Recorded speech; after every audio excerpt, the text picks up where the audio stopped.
전능하사 천지를 만드신 하나님 아버지를 내가 믿사오며 그 외아들 우리 주 예수 그리스도를 믿사오니 이는 성령으로 잉태하사 동정녀 마리아에게 나시고 본디오 빌라도에게 고난을 받으사 십자가에 못 박혀 죽으시고 장사한 지 사흘 만에 죽은 자 가운데서 다시 살아나시며 하늘에 오르사 전능하신 하나님 우편에 앉아 계시다가 저리로서 산 자와 죽은 자를 심판하러 오시리라.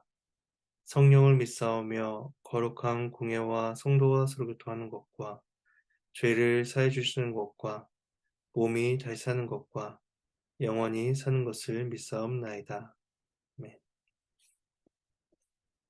찬송가 370장 찬송하시겠습니다. 370장입니다. 1절과 4절을 찬송하시겠습니다. 주 안에 있는 나에게 단 근심이 있으랴. 십자가 밑에 나아가 내 짐을 풀었네. 주님을 찬송하면서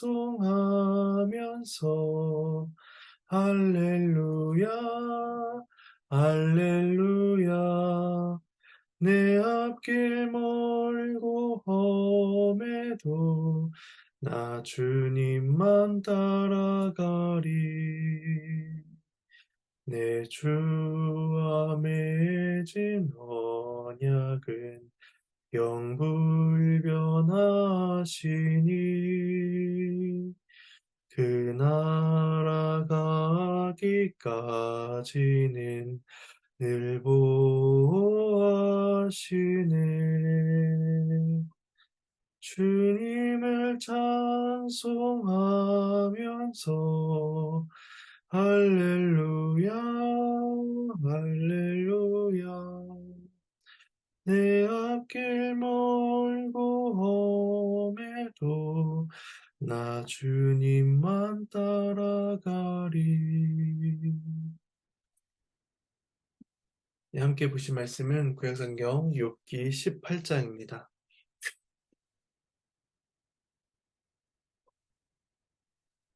8장 1절에서 마지막 21절까지의 말씀을 본문을 살펴가는 가운데 봉독하도록 하겠습니다. 이렇게 주의 말씀을 나누겠습니다. 오늘 본문은 빌닷의 두 번째 말입니다. 앞서 엘리바스의 두 번째 말에 대한 욥의 대답이 16, 17장 두 장에 걸쳐 있었습니다. 옆에서 그 말을 가만히 듣던 빌닷은 욥의 반론에 대해서 반박을 하기 시작하는데 역시나 그 내용은 욥을 정죄하는 내용으로 가득 차 있는 것을 보게 됩니다. 본문은 크게 두 부분으로 나누어 볼 수가 있습니다. 먼저 1절에서 4절은 욥을 향한 빌닷의 불평이고 5절에서 21절은 악인이 당할 운명에 대해서 말씀을 하고 있습니다. 단락에 따라서 말씀을 살펴보겠습니다. 먼저 1절에서 4절까지 말씀을 봉독하겠습니다. 수앗 사람 빌닷이 대답하여 이르되 너희가 어느 때에 가서 말의 끝을 맺겠느냐 깨달으라. 그 후에야 우리가 말하리라. 어찌하여 우리를 짐승으로 여기며 부정하게 보느냐. 울분을 터뜨리며 자기 자신을 찢는 사람아, 너 때문에 땅이 버림을 받겠느냐. 바위가 그 자리에서 옮겨지겠느냐. 빌닷이 보기에 욥은 죄 때문에 고난을 당하는 것이었습니다. 그런 욥이 자신의 죄를 회개하기는커녕 도리어 회개를 촉구하는 친구들을 향해서 비난하며 반박한다라고 느낀 빌닷은 이제 욥을 향한 거친 말들을 쏟아붓습니다. 앞서 8장의 첫 번째 말에서는 회개한다면 하나님의 은혜를 받을 수 있다라는 것을 강조했다면 이제는 악인에게 임할 끔찍한 운명에 대해서 주장을 하고 있는 것입니다. 욥의 태도에 감정이 상한 빌닷은 욥에게 말을 그만두려면 얼마나 걸리겠냐라고 묻습니다. 2절에서 너희는 복수로 표현이 되어 있어서 욥 개인이 아니라 여러 다른 사람을 지칭하는 것이 아닌가 생각되기도 하지만 여기선 욥과 욥이 대표하는 악인들을 가리킨다라고 할 수가 있습니다. 당시에 지혜로운 사람이란 말이 간결하고 정확해야 한다라고 생각하는 경향이 있었습니다. 반면에 악인이나 어리석은 사람들은 말이 장황하고 복잡하다라고 여겼습니다. 그러므로 욥의 말이 장황한 것은 그의 죄책감을 가리기 위한 방편이다 라고 이렇게 빌닷은 판단했던 것이죠. 그래서 빌닷은 악인은 네가 말을 그치면 이제 지혜로 내가 말하겠다라고 반응하고 있는 것입니다. 빌닷은 욥이 자신들을 어리석은 짐승과 같이 여기고 있다라고 느꼈습니다. 왜냐하면 욥이 17장 10절에서 너희는 모두 다시 올지니라 내가 너희 중에서 지혜자를 찾을 수 없다 라면서 그 친구들의 조언을 전혀 받아들이지 않았기 때문입니다. 빌닷은 자신들의 지혜가 인정받지 못하고 있다는 사실에 격분하며 짐승과 부정함이라는 표현을 통해서 욥을 향해 불편한 감정을 표출합니다. 그래서 욥을 향해서 울분을 터뜨리며 자기 자신을 찢는 사람이라 라고 부르고 있습니다. 이것은 욥의 표현을 가져와 그를 비난하는 것이기도 합니다. 16장 9절에서 욥은 하나님이 진노하사 나를 찢고 적대하신다라고 토로하였습니다. 이에 대해서 빌닷은 하나님이 너를 찢으신 게 아니라 너 자신이 너를 찢은 것이다 라고 말을 하면서 인과응보의 결과로서 욥에게 말을 하고 있는 것입니다. 그러면서 빌닷은 너 때문에 땅이 버림을 받겠느냐 바위가 그 자리에서 옮겨지겠느냐라고 묻습니다. 이것은 14장 9절에서 욥이 한 말에 대한 또 반응이기도 합니다. 욥은 산은 흩어지고 바위는 그 자리에서 옮겨간다라고 함으로써 지형을 바꾸기도 하시는 하나님의 능력을 언급했었습니다. 그 말에 대해서 빌닷은 너 하나를 위해서 그 일어날 수 없는 불가능한 일을 하나님께서 해주시기를 바라는가? 라고 이렇게 묻고 있는 것입니다. 이때 땅이 버림을 받는 것은 자연재해와 같은 일로서 땅이 황폐해지는 것을 이야기하며 바위가 그 자리에서 옮겨지는 것은 지진을 의미한다고 볼 수 있습니다. 결국 이러한 일들은 일반적인 자연의 법칙을 벗어나는 일들입니다. 그래서 빌닷이 말하고자 하는 것은 너 한 사람 때문에 자연의 질서와 법칙을 깨뜨린다는 것이 과연 옳은 것이냐라고 되묻고 있는 것입니다. 결국 이것은 회개하지 않는 욥을 향한 정죄의 말이기도 했습니다. 왜냐하면 인과응보의 원리에 따르면 죄인이 벌을 받는 것은 하나님께서 세우신 질서였습니다. 그런데 욥은 자신이 죄인이 아니다라고 하면서 하나님께서 세우신 질서에 반하는 행동을 보이고 있다라고 친구들은 여기고 있었던 것이죠. 결국 도덕적 질서를 깨뜨리고 있는 욥 자신의 모습은 너 하나 때문에 자연의 질서를 깨뜨려 달라는 것과 같은 것이다라고 욥을 책망하고 있는 것입니다. 그렇게 욥에 대한 책망과 욥에 대한 불편한 마음을 토로한 빌닷은 이어지는 5절부터 마지막 21절까지 악인이 당할 운명에 대해서 말씀을 하고 있습니다. 이것은 빌닷이 가진 지혜의 내용으로서 결국에는 악인이 심판받고야 말 것이다 라는 것이었으며 그것이 결국 욥 너 자신의 모습이다 라는 것이었습니다. 제가 먼저 5절과 6절을 봉독하도록 하겠습니다. 악인의 빛은 꺼지고 그의 불꽃은 빛나지 않을 것이요 그의 장막 안의 빛은 어두워지고 그 위의 등불은 꺼질 것이요. 여기서는 빛과 어둠이 대조되어 나타납니다. 일반적으로 빛은 생명, 부, 행복을 상징하고 어둠은 죽음, 상실, 슬픔을 상징합니다.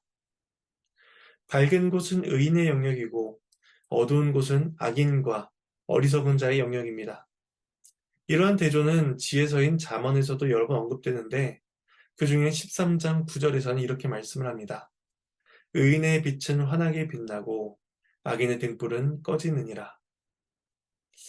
앞서 욥은 이 땅에서는 악인이 번성하는 일도 일어난다라고 말하였었는데 이에 대해서 빌닷은 악인의 등불은 하나님의 심판 그 앞에서 거센 바람 앞에서 흔들리고 꺼질 수밖에 없다라고 이야기하고 있는 것입니다. 생기가 있어야 할 장막의 빛은 모두 꺼지고 어둠이 그 장막을 가득 메우게 되는 것처럼 악인의 삶이 그와 같이 어둠으로 가게 될 것이다 라고 주장하고 있는 것입니다. 이어진 7절에서 10절까지 말씀을 봉독하겠습니다. 그의 활기찬 걸음이 피곤하여지고 그가 마련한 꾀에 스스로 빠질 것이니 이는 그의 발이 그물에 빠지고 올가미에 걸려들며 그의 발 뒤꿈치는 덫에 치이고 그의 몸은 올무에 얽힐 것이며 그를 잡을 덫이 땅에 숨겨져 있고 그를 빠뜨릴 함정이 길못에 있으며. 여기서는 악인이 당할 재앙이 덫과 올무로서 표현이 되고 있습니다. 빌닷은 악인의 멸망을 걸음에 빗대어서 설명하고 있는데 이 악인의 첫 걸음은 활기차며 힘이 있습니다. 악인의 성공이 클수록 그 악인의 보폭은 점점 넓어질 것이고 미래를 향해서 걸어가는 그의 걸음들은 마치 탄탄대로를 걸어가는 것처럼 보여집니다. 하지만 빌닷에 의하면 악인의 활기찬 걸음은 그리 오래지 않는다는 것입니다. 어느 순간 그의 걸음이 피곤해지는 때가 올 것입니다. 또한 그는 자기 자신이 세운 계획에 그가 스스로 걸려 넘어지게 됩니다. 악인의 힘도 또 그가 계획한 계획도 그를 안전히 붙들어주지 못한다라는 것이 빌닷의 주장입니다. 빌닷은 여러 가지 유사한 표현들을 통해서 악인이 스스로 멸망에 이르게 된다라는 것을 언급합니다. 그물, 올가미, 덫, 올무, 함정, 덫 이런 6가지나 되는 함정들을 열거함으로써 악인이 결코 그 올무를 피할 수 없다라는 것을 말하고자 합니다. 악인들은 인간고에 의해서 반드시 심판을 받는다라는 것이 빌닷의 변함없는 주장이었습니다. 11절에서 13절 말씀을 봉독하겠습니다. 무서운 것이 사방에서 그를 놀라게 하고 그 뒤를 쫓아갈 것이며 그의 힘은 기근으로 말미암아 쇠하고 그 곁에는 재앙이 기다릴 것이며 질병이 그의 피부를 삼키리니 곧 사망의 장자가 그의 지체를 먹을 것이며. 빌닷은 악인이 당할 공포와 재앙, 질병에 대해서 말을 합니다. 자신이 함정으로 가득한 길을 걷고 있다는 것을 발견하게 된 그 악인은 좌우 사방과 뒤에서 그를 두렵게 하는 공포가 엄습하고 있다는 것을 깨닫게 됩니다. 또한 혹독한 재앙이 임함으로써 이 땅에선 더 이상 피할 수 있는 곳이 없음을 알게 되는 것이죠. 두려움이 그의 모든 삶을 가득 채우며 이젠 더 이상 평안을 누릴 수 있는 곳이 없다라는 것을 그는 알게 됩니다. 또한 악인은 심판의 결과로서 그의 피부나 뼈가 썩어 들어가고 신체 기능이 점차 약화되면서 죽음을 맞이하게 될 것입니다. 여기에서 빌닷이 악인이 당하는 그 질병의 고통을 욥에게 직접적으로 연결지었다라는 그런 표현은 나타나고 있지 않습니다. 하지만 그가 욥의 병을 염두하고 있다라는 사실은 의심할 여지가 없을 것입니다. 왜냐하면 빌닷에게 있어서 욥의 피부병은 그가 죄인이라는 것을 증언하는 확실한 증거와도 같았기 때문입니다. 이처럼 빌닷은 직접적으로 욥이 악인이다라는 것을 계속해서 언급하고 있습니다. 14절과 15절 말씀을 봉독하겠습니다. 그가 의지하던 것들이 장막에서 뽑히며 그는 공포의 왕에게로 잡혀가고 그에게 속하지 않은 자가 그의 장막에 거하리니 유황이 그의 처소에 뿌려질 것이며. 빌닷은 악인이 거하는 곳은 없어지고 빼앗기게 된다라고 말합니다. 장막은 안전의 중심지이며 또한 어떠한 위협으로부터 지켜주는 장소입니다. 생존과 보호의 필수 요소가 바로 장막이다라고 할 수 있는 것이죠. 그러나 그곳에서 강제로 쫓겨나 공포의 왕인 죽음에 이르게 되는 것이 악인의 운명이라는 것입니다. 그리고 그 악인의 집은 이제 타인이 들어와 거주하게 되거나 혹은 유황이 뿌려져 누구도 거주할 수 없는 황폐하고 공허한 곳으로서 존재하게 될 것입니다. 16절에서 20절 말씀입니다. 말씀을 봉독하겠습니다. 밑으로 그의 뿌리가 마르고 위로는 그의 가지가 시들 것이며 그를 기념함이 땅에서 사라지고 거리에서는 그의 이름이 전해지지 않을 것이며 그는 광명으로부터 흑암으로 쫓겨 들어가며 세상에서 쫓겨날 것이며 그는 그의 백성 가운데 후손도 없고 후예도 없을 것이며 그가 거하던 곳에는 남은 자가 한 사람도 없을 것이라. 그의 운명에 서쪽에서 오는 자와 동쪽에서 오는 자가 깜짝 놀라리라. 악인은 사람들에게 기억되지 않고 잊혀지며 사라지게 될 것입니다. 나무의 뿌리가 마르면 당장은 죽지 않게 되겠지만 서서히 말라 죽게 됩니다. 회복의 가능성을 완전히 상실하고 마는 것이죠. 이처럼 악인도 그의 삶을 지지해줄 뿌리가 말라버려서 그의 삶이 서서히 멸망하게 될 것이다 라고 말을 합니다. 잠언 10장 7절에서는 이렇게 말씀합니다. 의인을 기념할 때에는 칭찬하거니와 악인의 이름은 썩게 되느니라. 과거와 의인을 기억하는 일은 지혜를 배우는 일에서 매우 중요한 과정이지만 잊혀지고 사라지는 것은 바로 악인의 숙명이다라고 잠언 또한 말씀을 하고 있습니다. 악인이 당하는 멸절의 심판은 너무나 강력하여서 그 사람만 사라지고 마는 것이 아니라 그의 자녀와 그의 후손들도 존재하지 않게 될 것입니다.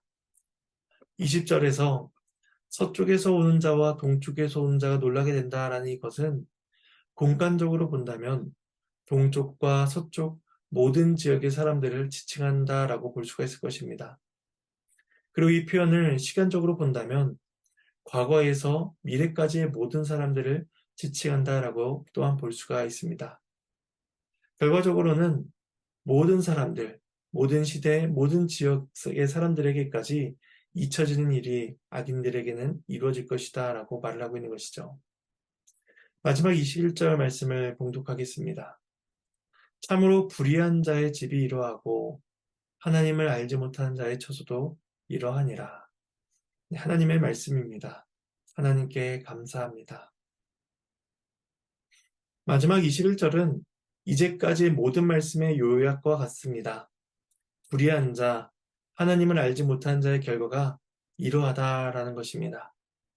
악인은 더 이상 하나님의 긍휼을 누리지 못할 것이며 심판만이 그의 집에 가득하다라는 것이 빌닷이 가지고 있는 지혜의 내용이었으며 인과응보의 결과로서 악인이 당해야 될 처지였던 것입니다. 이렇게 빌닷의 두 번째 변론이 마쳐지게 됩니다. 이제 말씀에 대한 적용점을 생각해 보도록 하겠습니다. 빌닷은 악인이 당할 운명에 대해서 자세하게 진술합니다.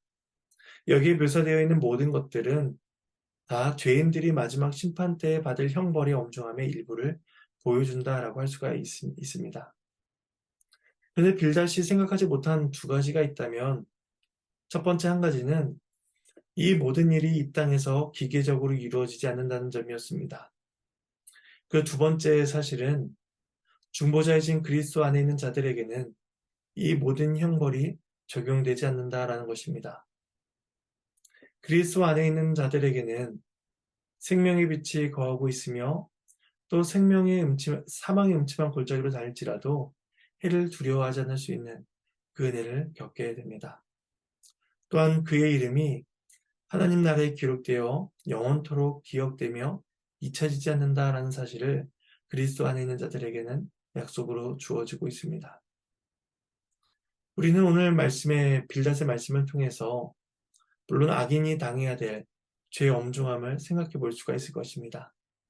하지만 그로부터 더 나아가 우리를 구원해 주신 삼위일체 하나님의 은혜와 사랑을 더 깊이 있게 묵상할 수가 있을 것입니다. 그래야 하나님께서 그리스도 안에서 주시는 그 하늘의 복을 우리가 누리기를 소망하며 오늘 하루도 그 은혜를 풍성히 경험해야 할 것입니다. 우리를 죄의 엄중함으로부터 또 죄의 정죄로부터 구원해 주신 그리스도의 은혜와 사랑을 기억하며 오늘 하루도 그 복을 누리시는 저와 여러분의 삶이 되기를 간절히 소망합니다. 제가 잠시 기도하도록 하겠습니다.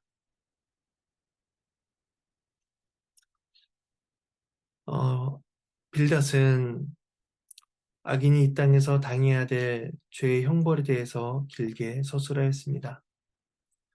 물론 모든 악인들이 하나님 앞에서 그러한 심판을 받게 된다는 것을 우리가 생각하게 됩니다. 하지만 그러한 모든 일들이 이 땅에서 기계적으로 이루어지지 않고 있으며 또한 그리스도 안에 있는 자들에게는 그 모든 형벌이 다 적용되지 않는다는 사실을 우리가 다시금 기억하게 됩니다. 그리스도께서 우리를 모든 죄의 정죄로부터 구원하셨으며 모든 죄의 형벌로부터 우리를 구원하셨사오니 우리가 그리스도 안에서 주시는 그 구원의 기쁨과 감격을 오늘도 풍성히 누릴 수 있기를 간절히 소망하옵나이다. 어지러운 세상 속에서 또한 불의가 가득한 이 세상 속에서 하나님 나라를 소망하며 살아가는 복된 하루가 될 수 있도록 도와주시옵소서. 감사드리며 이 모든 말씀 예수님의 이름으로 기도드립니다. 예, 주님께서 가르치신 기도로 마치겠습니다. 하늘에 계신 우리 아버지여, 이름이 거룩히 여김을 받으시오며 나라가 임하시오며 뜻이 하늘에서 이루어진 것 같이 땅에서도 이루어지리이다. 오늘 우리에게 일용할 양식을 주옵시고 우리가 우리에게 죄진 자를 사하여 준 것 같이 우리의 죄를 사하여 주시옵고 우리를 시험에 들게 하지 마시옵고 다만 악에서 구하시옵소서. 나라와 권세와 영광이 아버지께 영원히 있사옵나이다. 아멘.